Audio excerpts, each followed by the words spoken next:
How's it going, Marvel Snappers? The patch is out, the token shop is in, and Series 4 and 5 cards are available for collecting and playing with. In addition to collector's tokens being added as a new currency to the game, a new bundle has appeared in the store. Today, let's break down what that bundle has in it, if I think it is worth purchasing, and also take a peek at future bundles that were data mined that should be coming up real soon.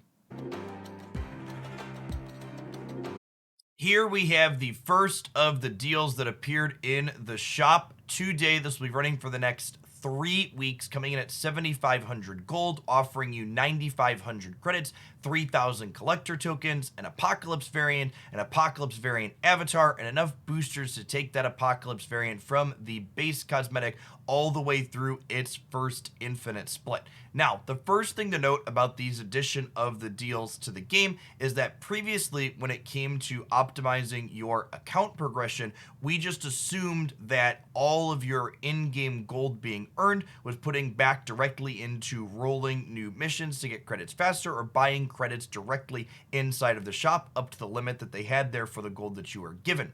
With a rotating series of deals like this that offer better rates, it could potentially make sense now to start saving your gold even as a free-to-play player to put it into these bigger packages, as opposed to spacing it out into missions and daily credit purchases. Now, that being said, because this deal is rolling off in about 3 weeks, this one will not be achievable for people that are not spending money. If you are someone who is spending money in Marvel Snap, though, let's go ahead and dive on into breaking down, is what you're getting in this pack worth it? If you're someone that's more free-to-play focused, feel free to skip ahead using the chapter breakdown below to where I'm going to talk about the future packs and their value as well. To start with the value of our current pack, on a pure credits to gold ratio, it is slightly better than what we can purchase daily inside of the shop. Normally we get 500 credits for 400 gold for a 1.25 credit to gold ratio. This Cyber Holiday package is 9,500 to 7,500, which is slightly better at 1.26. It's worth noting you're getting more than that though, and even if you don't care about the cosmetics, you only care about account progression, these 3,000 collector tokens are valuable. You get approximately 2,400 collector tokens per $100 in gold that you convert to credits in the shop. So these collector tokens alone, if you consider that the thing you value most from those caches and reserves that you're claiming along the track, this is effectively another $100 worth of collector tokens. And the credit amount itself is similar to $100 in gold. Normally 8,000 gold would convert to 10,000 credits. This is 7,500 gold converting to 9,500 credits.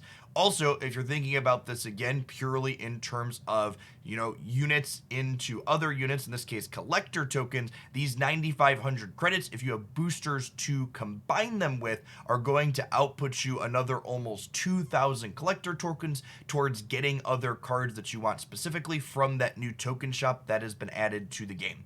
All of this in consideration, if you are someone that's looking to spend money in Marvel Snap and purchasing this 7,500 gold is within your price range of what you're looking to spend, this package is the best thing you can be putting that money into compared to anything else in the client currently.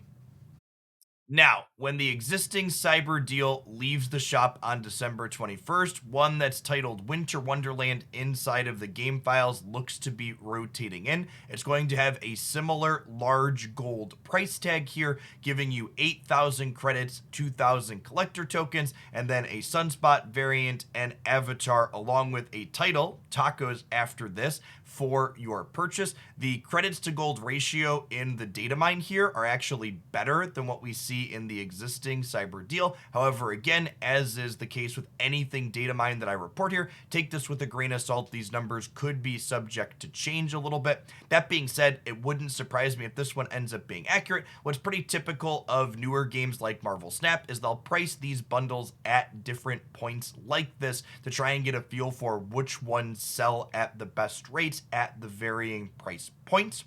It's also noteworthy, I think, here that while this is the last bigger of these bundles in the data mine, because this one picks up right where the previous one leaves off, it looks like there's a chance that we could regularly see these bundles in the shop, which I think means as a free-to-play player, you're perhaps supposed to start saving all of the gold that you're getting so you can eventually get one of these bundles, because there's such a better ratio of stuff than just buying the credits directly. Not only because the credit to gold ratio in and of itself is better, but the direct collector tokens you're getting on top of it, not to mention the cosmetics, are added value to boot.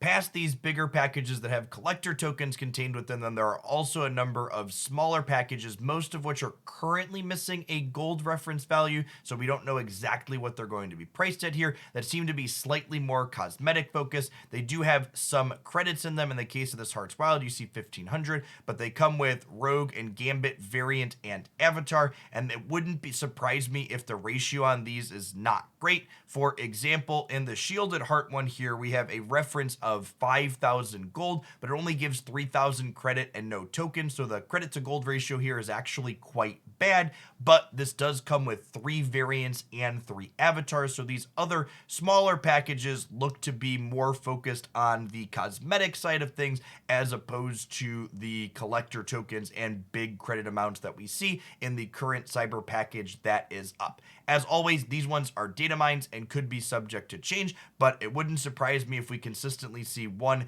bigger package in the shop looking at maximizing collection progression, and then these smaller packages focus more around specific variants and cosmetics that have worse collection progression ratios. But at the same time, it is also worth noting, even with these worse ratios in here, these are simply additional ways to get credits faster, which means even if the buy rate is worse, they do technically let you accelerate your account ahead of what would normally be how quickly you could complete things. In closing, these high gold cost deals offering large amounts of credits and collector tokens are definitely just whale bait to start, but they are good whale bait at that. These packages will reduce the cost that it will take to make your collection stay up to date and acquire all of the cards in the game faster if you're someone like myself looking to do that.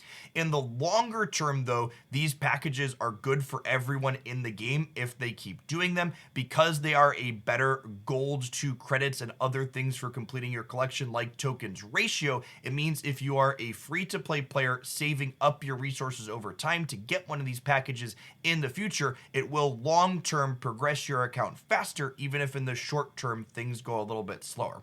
How much faster is it going to accelerate things by? Well, I can't really tell you that exactly, because even if we look at this first deal to the second deal in the data mine, the ratios of things are completely different, and I assume they're going to continue to experiment with and try things to find out what the price point / gold point is to maximize what they're looking to do with these packages. It feels like every time I sit down in my spreadsheet for a few hours and figure out the economy, another wrench gets thrown in there to figure things out. Overall, I think these things are definitely a net positive for the game. They make progression for someone like myself faster and cheaper. In the long term, they give players that are free to play something bigger to work up towards if they want to do that. And I hope that they continue putting these out at ratios similar to what they are or better now. I definitely will be continuing to pick them up. And if you're someone looking to spend or save towards spending something in Snap, I would recommend you do the same. As always, thanks for being one of the awesome people that made it all the way to the end of my video. If you enjoyed my breakdown or learned something from it, be sure to tap that like button. Also, if I missed something or you wanted to point something out about something else, be sure to let me know in a comment down below. If you're new to the channel, make sure you subscribe. I post Marvel Snap breakdowns, deck highlights, and other tidbits and news here 7 days a week, and you wouldn't want to miss anything. Hope to see you back again real soon, folks. Thanks for being one of the awesome people that made it all the way to the end of the video. Remember, your likes and comments help videos grow with engagement, and be sure you're subscribed to the channel as well. I post Marvel Snap game news, updates, deck highlights, and other fantastic stuff here 7 days a week. We hope to see you back again real soon.